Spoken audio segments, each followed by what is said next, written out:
Hello, welcome to my channel WWE Pulse. The Festival of Friendship. And when it comes to professional wrestling, it doesn't get any better than that, right? The idea of friendship and brotherhood is something that's near and dear to my heart. And for many years, there was a segment on WWE, Monday Night Raw, that perfectly captured this special bond between two friends. The very best of friends. Best friends who would do anything for each other.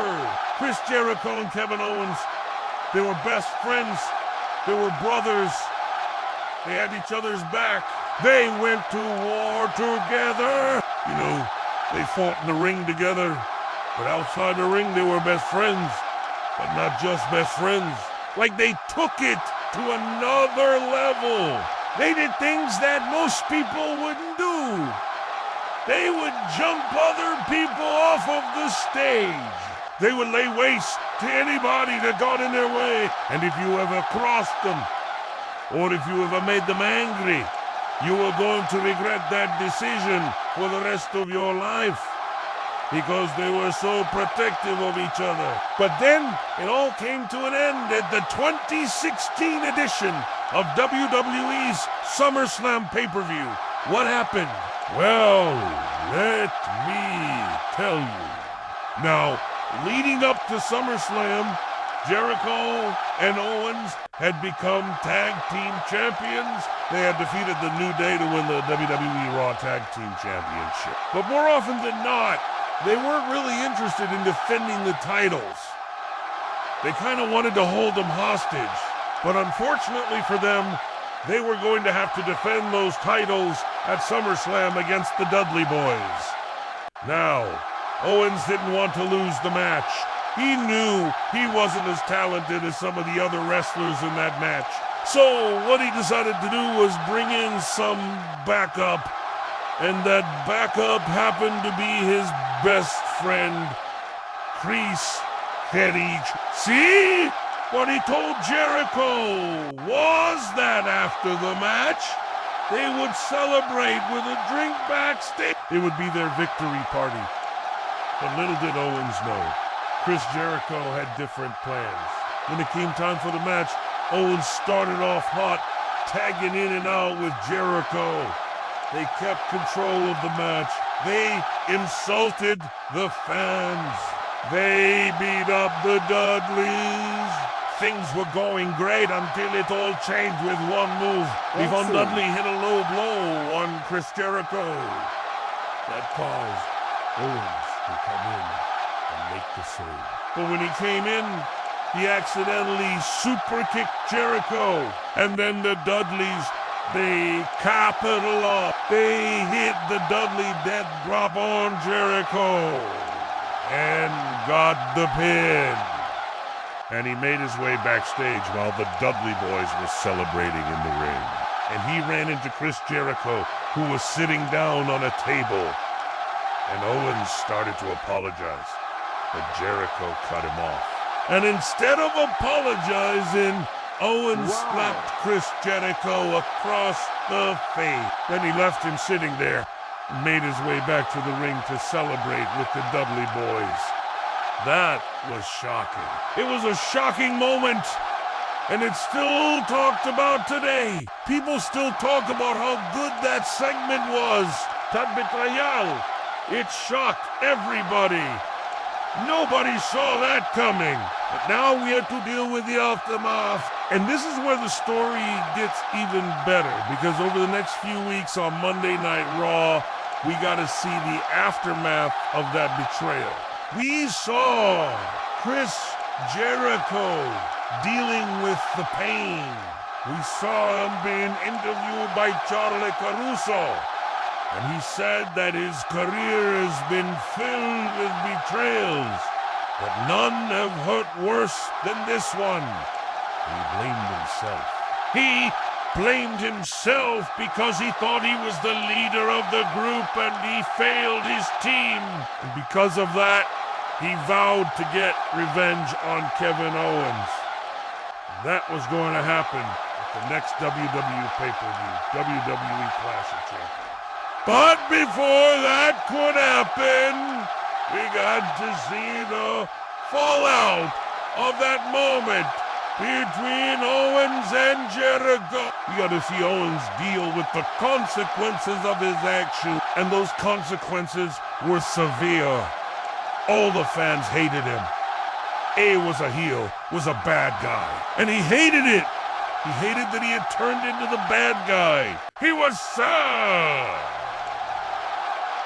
He was depressed. And one day during a promo, he actually cried. It was such a powerful moment. He was crying and he looked genuinely remorseful.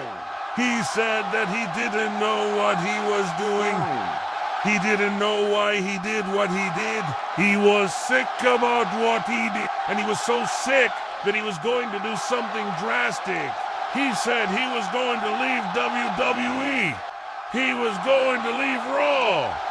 He was done. He couldn't take it anymore.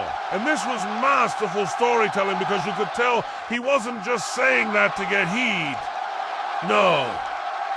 He was genuinely upset. And that was the whole point.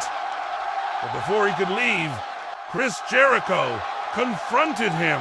And once again, we got to see the power of storytelling.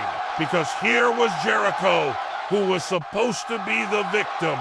He was supposed to be the one who was angry. But when he confronted Owens, he realized that Owens was in so much pain. He was so upset. It was so sudden. It was praying. He didn't want to do what he did. So Jericho actually consoled him. He was like a big brother to him. And he told him that everything was going to be okay. And then they decided that they were going to do something together.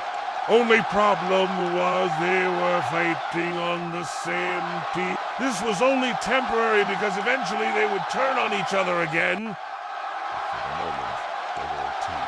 They were taking on the likes of the New Day and the Club and anyone else who stepped in their way. They were dominant once again.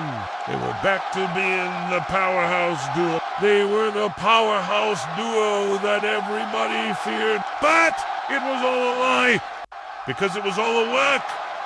He was never actually upset. It was all work.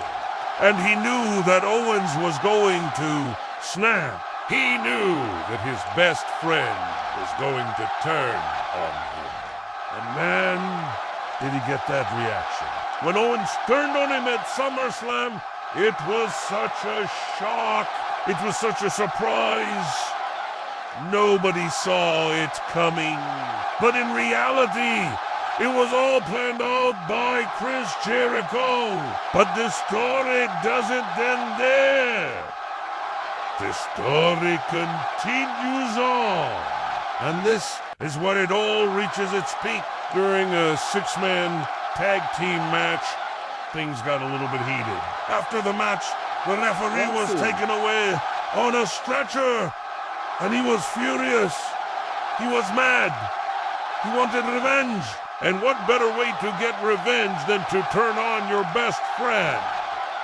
That's exactly what Owens did. He turned on Jericho. He cost Jericho and his team the match, and then he made his way to the top of the stage. He grabbed the microphone and he told Jericho that he had enough of him. He had enough of his crap. He was tired of him always being in control.